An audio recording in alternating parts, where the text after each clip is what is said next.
এই তিনজনের সাথে আমার দেখা। ভৈরবে আসার পর ভৈরব বাজার ঘুরলাম, নদীঘাটে কিন্তু তারা আমাকে নিয়ে আসছে। তারা হচ্ছে ভৈরবের স্থানীয়।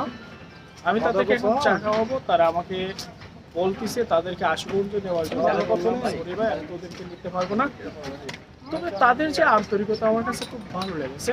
পিচ্ছি পিচ্ছি পোলাপাইন অনেক স্মার্ট। নদীমাতৃক এলাকায় যারা বসবাস করে তারা কিন্তু অনেক সাহসী। তো নদীমাতৃক এলাকা বা নদী আশেপাশে যারা জন্ম তারা কিন্তু প্রচুর পরিমাণে সাহসী। তাদের সাথে কিন্তু সাহস দিয়ে আমরা পারবো না। আমি একসময় খুব সাঁতার পারতাম, এখন কিন্তু নদী দেখলে ভয় করে। আমি এক পার থেকে অন্য পারে যাওয়ার জন্য সাহস করেছিলাম, কিন্তু আমার কিন্তু ভয় নাই সাহসটা। তবে একসময় বর্ষার পানিতে প্রচুর পরিমাণ সাঁতার কাটতাম। আর এখন দেখা যায় তারাটাকে নিয়মিত মেঘনাতে তারা সাঁতার কাটে। আমার বাড়ির পাশ দিয়ে কিন্তু মেঘনা আসছে। আমি ভৈরব আসছি মেঘনার সৌন্দর্য দেখার জন্য। বুঝতেই পারছেন, আজমিরি নাসিরনগর হয়ে কিন্তু মেঘনা নদী ওইদিকে আসছে চাতল পার হয়ে। আর আমি কিন্তু এখানে আসছি মেঘনার পরিপূর্ণ সৌন্দর্যতা উপভোগ করার জন্য। এখন আমার যে তিনজন বন্ধু হয়েছে, তিনজনের নাম জানবো, তিনজনের বাড়ি কোন জায়গার এবং তারা তিনজন আসলে কি করে। তারা যদি আবার রাজপথের টুকরাই হয়ে যায় তাহলে তো বড় সমস্যা। তাদের সম্পর্কে জানবো, তাদের সম্পর্কে খোঁজখবর নিব। মাঝে মধ্যে যখন আসবো অবশ্যই তাদের সাথে যোগাযোগ করব। তাহলে চলুন আমাদের আড্ডাটা কেমন হয় একটু দেখি।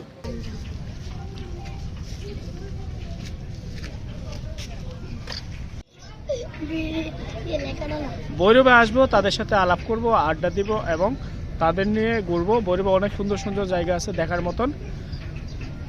তোমার নাম হাসান? তোমার নাম? তোমার নাম? ওরা কিন্তু স্কুলে যায় না, ওরা কিন্তু স্কুলে যায় না, এমনি সারাদিন খেলাধুলা করে মানুষের চায়ের স্টল এই সেই মধ্যে তারা পানি দিয়ে থাকে বা চাটা বা ফুড ফরমার যেটা বলে তারা কিন্তু করে থাকে। আর নদীমাতৃক এলাকায় যে ছেলেগুলো তারা বড় হয় নদীর সাথে অনেক সংগ্রাম করে কিন্তু বড় হয়, তাদের প্রচুর সাহস থাকে। মেঘনা নদী নাকি তারা সাঁতরিয়ে পার হয়ে যায়।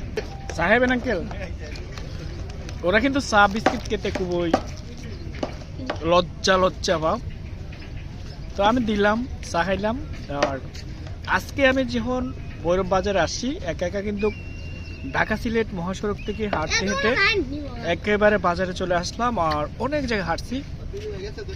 আমি আমার মোবাইলে দেখবো কত কিলোমিটার আজকে একা একা হেঁটে হেঁটে আমি বাজারটা ভিডিও করলাম। তবে নদীর পাড়ে আসার পর আমার কাছে খুব ভালো লেগেছে। আশুগঞ্জের এরিয়াটা আরো বেশি সুন্দর। তবে আশুগঞ্জের নদীর পাড়ে নামতে ভয় করে, একটা সমস্যা আছে, গাছপালা ভরপুর, ডান্ডা করে এসে ছেলে মেয়েরা থাকে। চা পান করার পর কেমন লাগতেছে?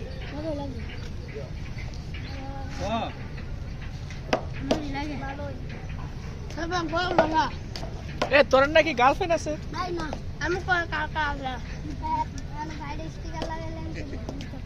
বিস্কুটটাকে শেষ করো যে সারে খায় লাও। আর এর বোন নাম কি দেয়? এর প্রেমিকের নাম কি দেয়?